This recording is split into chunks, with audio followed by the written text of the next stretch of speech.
You're listening to Sox in the Basement, a production of the Broadcast Basement Limited, where every show is 30 minutes of good and comes from a basement bar on the south side of Chicago. Pull up a stool, pour a cold one, and join us right now for Sox in the Basement. Heard everywhere podcasts can be found, and always at soxinthebasement.com. If I would have had a time machine and been able to go 24 hours into the future to see the White Sox sign Andrew Benintendi to 5 years and $75 million, the show that came out the morning of the deal, where most of you listen to it about 8 hours before Rick Hahn goes out and makes the move to bring in Benintendi, the show would have been no different.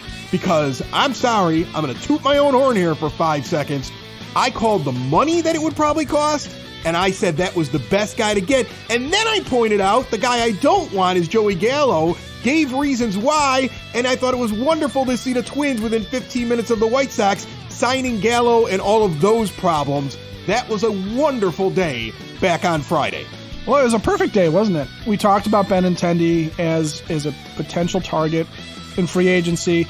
We talked about you can spend that money because he had that new media money coming in from the Disney Channel.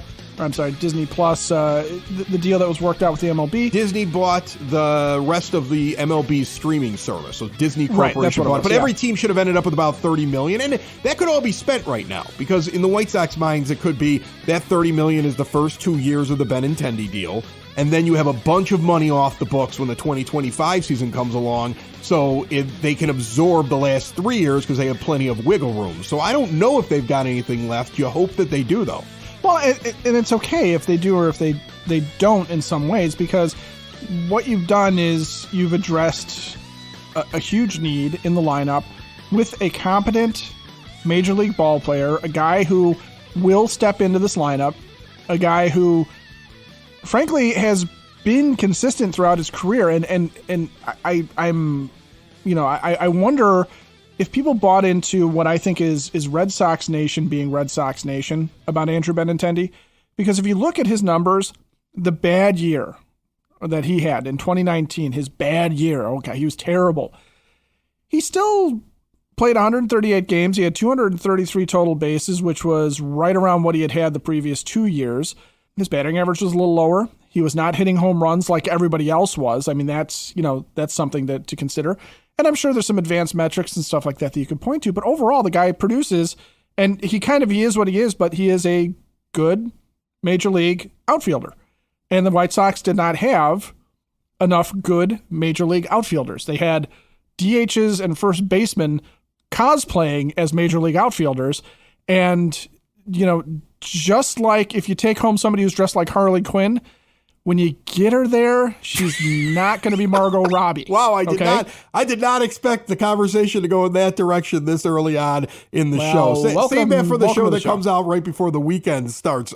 This episode of Sox in the Basement brought to you by Family Waterproofing Solutions for bowing walls, window wells, foundation crack repair, sump pumps, gutter cleaning, anything to keep water out of the basement, protecting your foundation, your home. Give them a call 24/7, 708-330-4466. Mention Sox in the Basement. Get additional money off. Your basement's best defense is at FamilyDry.com. Andrew Benintendi is a victim of expectations from Red Sox fans that we don't need to carry over in this fan base. I see a guy who's consistent, and he's either hitting around 300 and he doesn't need to be platooned because he can do it against both types of pitchers, righties and lefties, and he's a left-handed bat, and he's a guy that can sit number 2 in your lineup, and that's where I would expect him to go right now. When I think of the White Sox lineup, just off the top of my head, I'm just kind of feeling Anderson, Benintendi, Luis Robert, Eloy Jimenez, Andrew Vaughn, and I don't care what you do after that. That's kind of where I'm at right now. And I'm not even worried about left-handed, right-handed with that 3-4-5 because all three of them, especially Jimenez, have shown that they can hit right-handed pitching.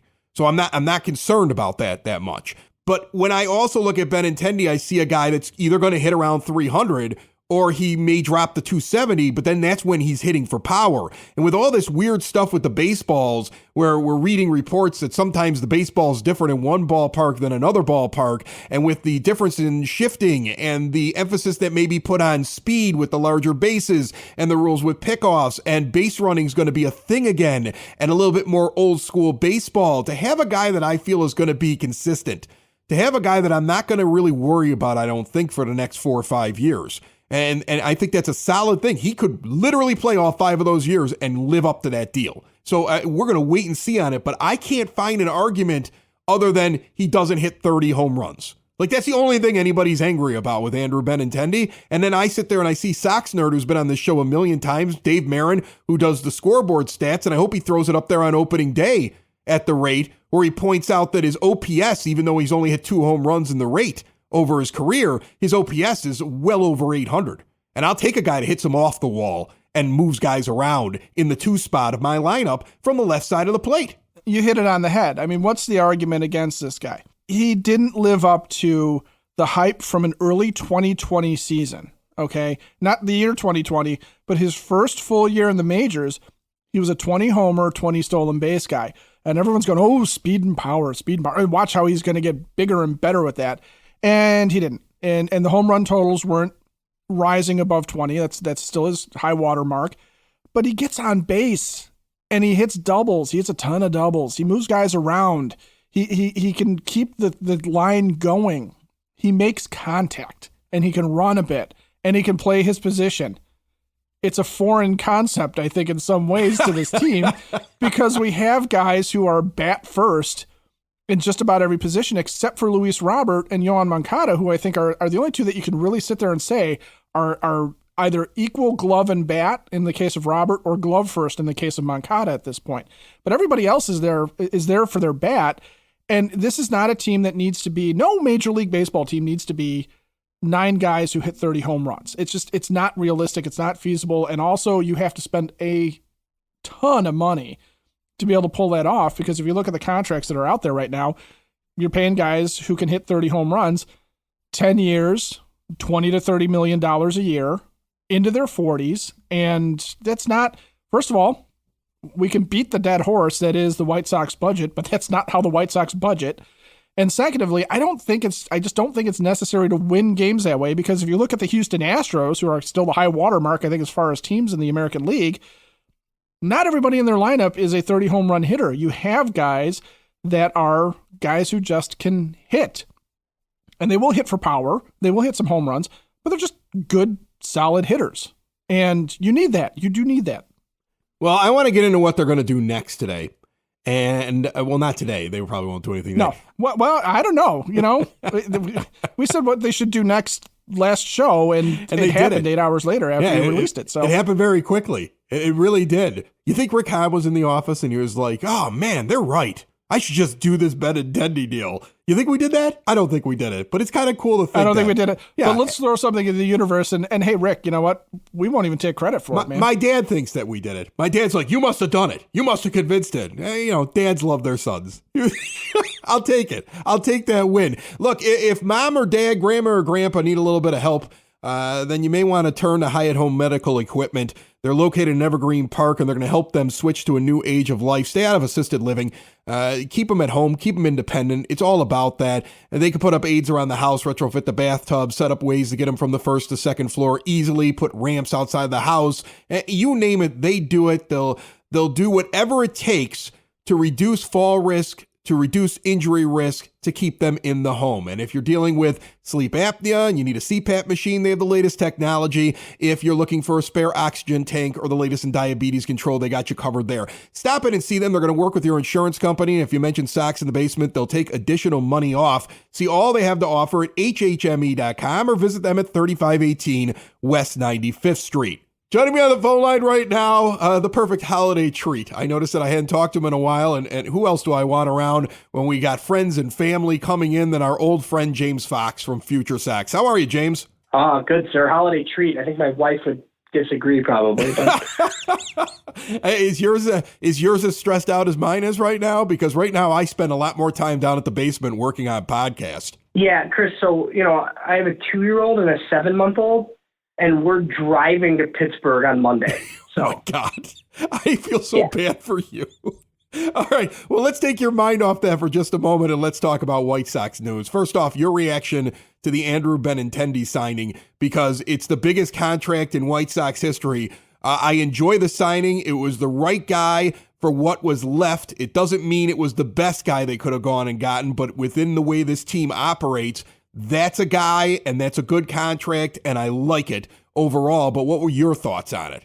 Yeah, I think I said on our show, like, the thing that I was happiest about was just that they spent the money, right? Because, like, Rick Hahn said all the nonsense about, like, oh, we can't throw money at the problem, when all of us who follow and cover this team know that, like, really the only way out of this thing is they should spend money. Like, they should spend over the problem. So the fact that they did that is fine. You know, like, whether it was Benintendi or Conforto or whoever, that's fine. I mean, you know, I'm a little worried about the power because I think that they need more power, like, as a whole. So you're going to have to rely on a lot of your internal guys for it. But look, like, they can probably get him to 15 homers, like playing, you know, home games at guaranteed rate. So yeah, I mean, I think it's a good fit. He does a lot of stuff that they were already doing, but I mean, signing 5-year, $75 million deals, they should be doing stuff like this every offseason.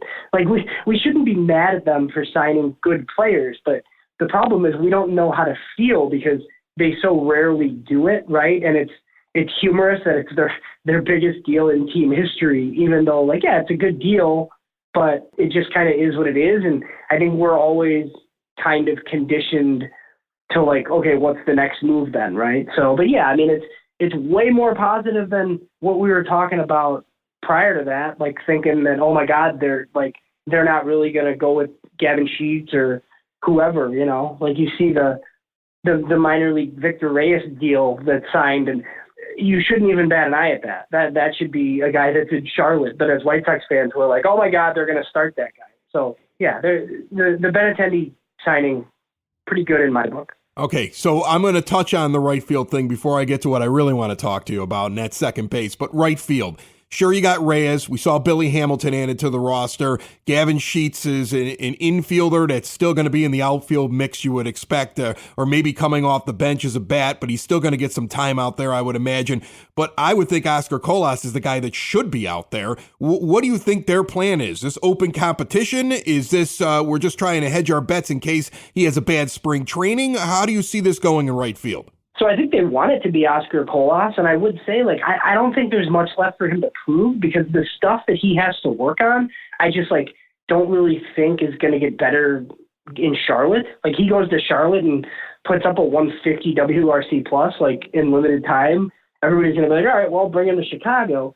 But on the other hand, you know, if he struggles in spring training, do you bring him to Chicago regardless? Like, you know, so it's kind of weird. I think it's going to be Oscar Colas.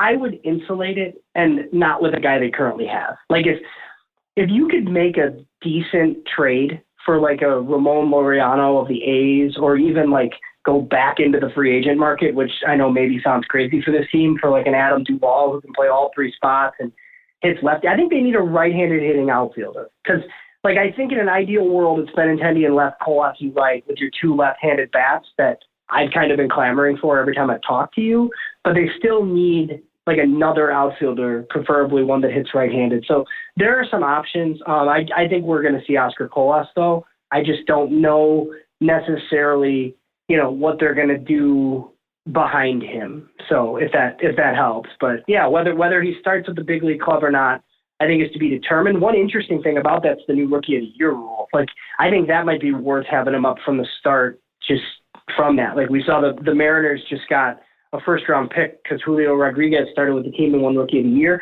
I don't know that Oscar Colas would win Rookie of the Year, but if he did, you get a first-round pick if he's up for the whole year. So that adds an interesting wrinkle. Yes, it does. That is a new incentive to try to keep teams away from leaving a guy down in the minors for service time. Let's talk second base. My feeling on second base is it doesn't need to be. I would love it to be, but it doesn't need to be a guy that I'm going to sit there and say, look at that bat that he brings to my lineup. I think with these new shift rules, it needs to be a guy that's got range. It needs to be a guy who can play the position very well. I don't think you can put a bad defender there anymore at second base. And if I could find a guy that was worth more than replacement level, and it may be because of the glove, I would probably accept it. I might not be super happy about it, but I'd accept it as I went into the season. So of the guys currently in the system, is it Romy Gonzalez? Because when I look it up like Baseball Reference, I try to find advanced stats, it seems like he has the most range and maybe the best glove that they have. Is that your assessment with FutureSox? I mean, to me, it seems like Lenyn Sosa, just because I would project him more as a regular. I feel like if they could discard our buddy Larry Garcia somehow, that's the perfect role for Romy Gonzalez, because he can play center, he can play short, and all the other infield spots. If it's internal, I was hoping that it would be Sosa, but I kind of thought that they'd just throw four of these guys out there, and that kind of included Danny Mendick before he was released, essentially, so he's not in that mix. So I don't really know what they're going to do, but I do agree with you that they kind of have to worry about defense. The thought of Jake Berger playing there, I think we've talked about, right? Those days are over with these rules. You can't put a guy like that there. So second base is interesting to me because I was kind of under the impression that they would try to go internal. But looking at it, now that you've spent money on Benintendi, if you went out and grabbed a Gene Segura or somebody like that, I think it makes sense. And Rick Hahn talked about all these trades, maybe they do just end up trading for somebody. But I will say, it's just the position as a whole, I feel isn't that good. So when people tell me, oh, you can't play a prospect there, what are your options? I'm not sure that Romy Gonzalez and Lenyn Sosa can't give you the same production as some scrap heap Josh Harrison type signing that you would do anyway. So, I do think they have some options. If it's internal, I'm not as negative about it as some might be, but maybe they surprise us and add somebody there too. James Fox and every guest here on Sox in the Basement brought to you proudly by the Village of Lamont. Want to experience a downtown with real history, great eats and drinks, and green spaces filled with adventure? Visit the Village of Lamont. I was down there this past weekend. It was beautiful. There were lights everywhere. There's a bar down there that I think has more lights on the front of the bar than Clark W. Griswold's house. Shop, dine, drink, explore, and see all they have to offer. Make them a holiday stop even after Christmas passes by. Visit lamontdowntown.com. All right, James, I'm going to ask you a question I can't wait for your take on, because I saw your Twitter reaction, but I want to hear you expound on this. The moment that the Cubs signed Dansby Swanson, I'm at a holiday party, and I have somebody turn to me and say, well, then Horner would move to second, and the White Sox could go back out and get Nick Madrigal. And it doesn't seem like you think that's even a possibility. The team wouldn't even be interested in him. Break this down for me. Yeah, I don't know, this is a Chicago thing, and it crosses over, all the sports. We love bad athletes. We just do.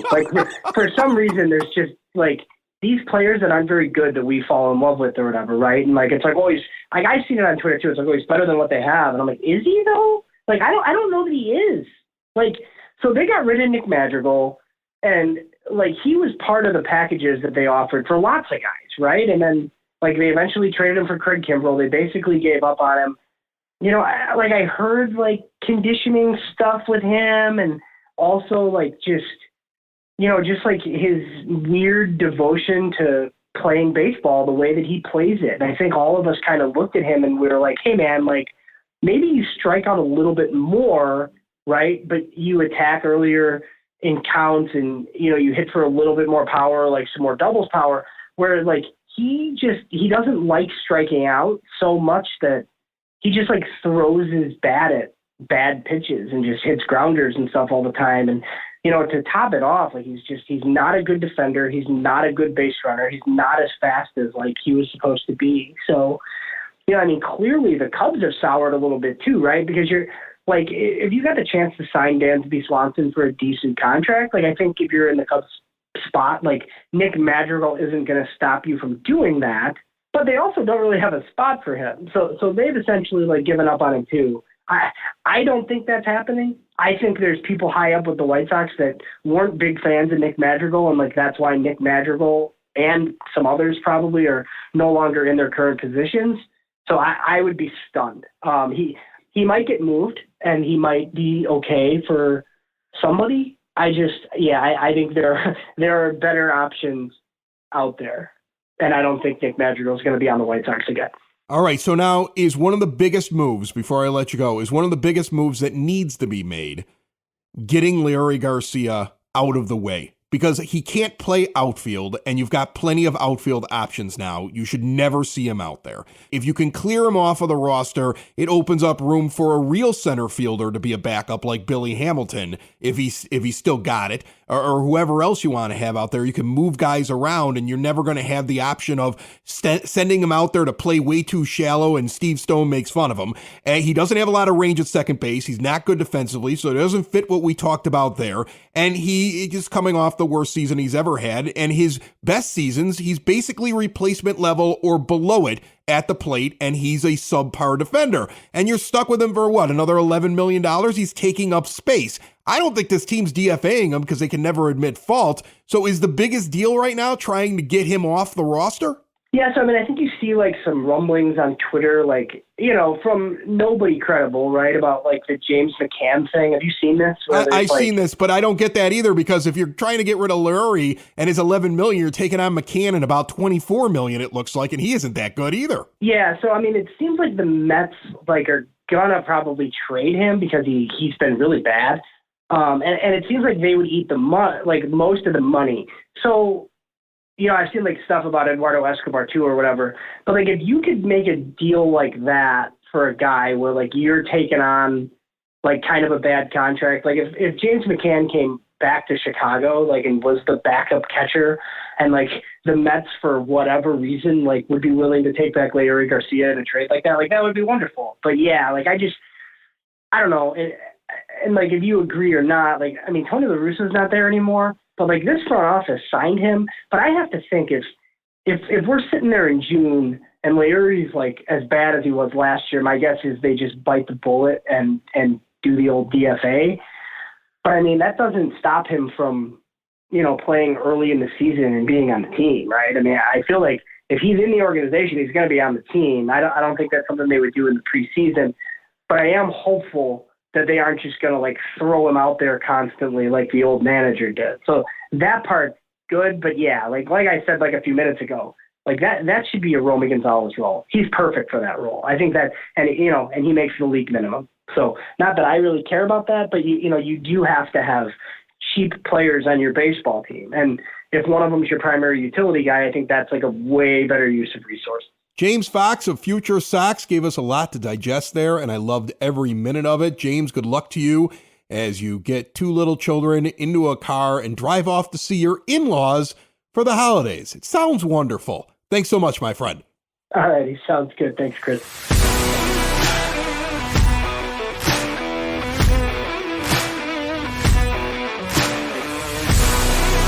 Good to hear from James Fox there. Ed, I was just in Hailstorm Brewing this past weekend. I've been there twice in the last 2 weeks. Like, I don't know what it is. There's nothing wrong with that. No, there's nothing wrong with that. It's the stout selection. That's what it is. I go in there, and they've got like this ridiculous selection of stouts, and I love stouts in the wintertime. They have an American stout that I tried. It's like a brand new one from their new brewer, Will Turner, who's finishing out his first year. They've got the world famous Vlad that's coming out of the barrels, and they've got multiple variations of it, and one of them's up to like 18%. I mean, watch yourself with that one. They've got ones that are reasonable, so you can sit down and have a couple of them with friends, and you're not going to fall off your bar stool. And then they still have the really good selection. I think there's something like 20 different kinds of beers up there. I mean, you walk in, it's a big giant beer hall. You got all the brewers moving about with the giant vats and producing what they're going to end up doing next. They have live music on the weekends, and it's just a really, really fun time every time I stop in there. In fact, on Southside Pod, if you want to, you can listen to a review of one of their most recent beers that came up in the rotation. Check them out online, hailstormbrewing.com, but get out there and try them out this holiday season if you have not yet. They're located in Tinley Park at 8060 186th Street, right off of 80th Avenue. Hailstorm Brewing, the official brewery of Sox in the Basement. James Fox talking about a lot there. I love his take on Madrigal. It sounds like the White Sox would not be interested in any way because maybe he didn't fall in line with what they believe as an organization. And he wasn't I don't know what the way that sounds to me is, hey, Nick, we'd like you to try something new. And he may have been like, do I have to?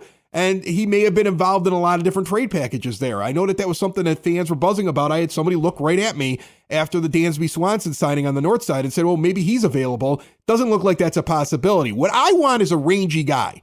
And I threw out Romy Gonzalez. He said Lennon Sosa. He's from FutureSox. He covers the minor leagues more than I do. But I'm okay with either one of those names if you're talking in-house.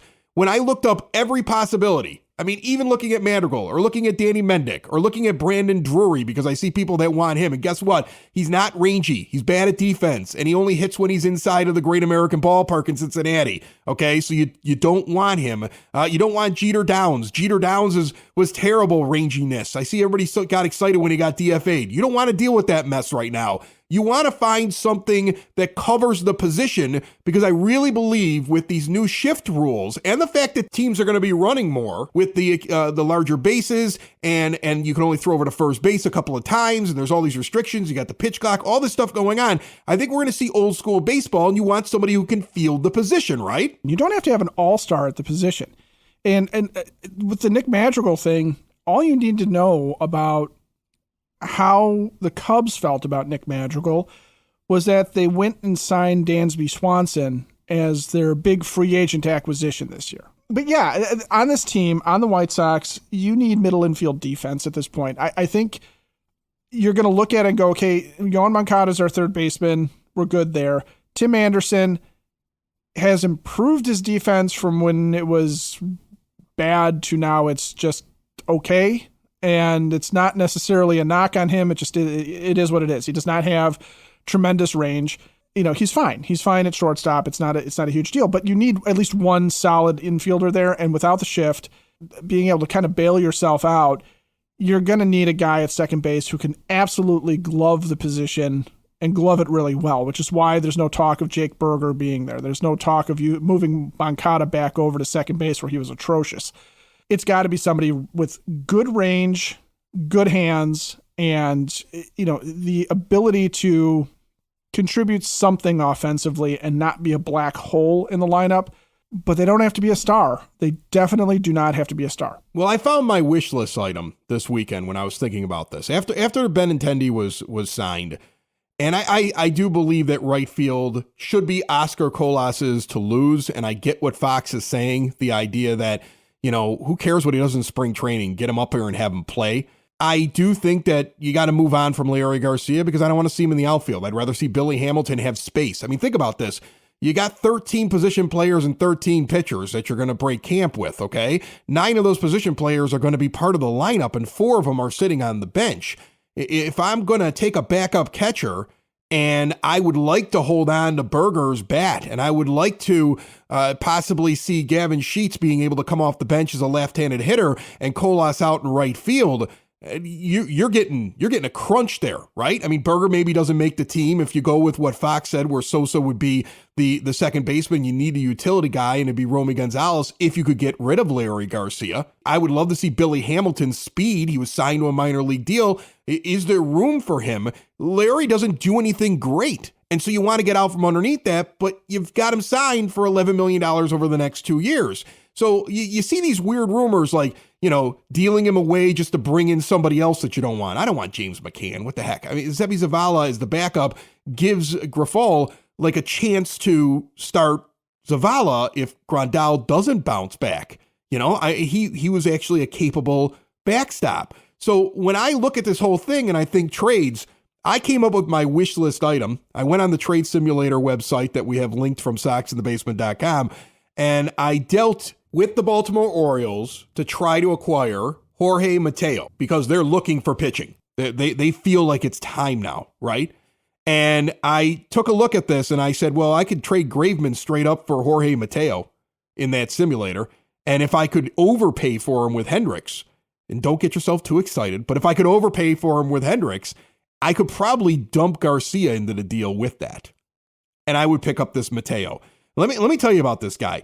They got Adam Frazier now sitting there at second base. If you look at Fangraphs, this is a kid that's coming off the bench. He's rangy at short. He's rangy at second. He's 27 years old. He stole 35 bases last year, and he's a 3.4 B-WAR, even though his OPS was only 646 last year. That means he's below average at the plate, and he was worth 3.5 wins above replacement. He's a defensive player. That's a guy who gives you range and defense and versatility. And if Anderson needs time off, you could even consider putting one of the lesser defenders over at second base that are on your roster and moving him over to short on those off days. And he could fill that role for you.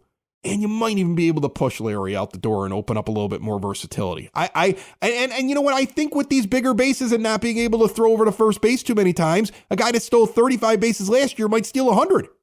And so that's a plus player right there that's sitting on the bench of a team that's begging for pitching.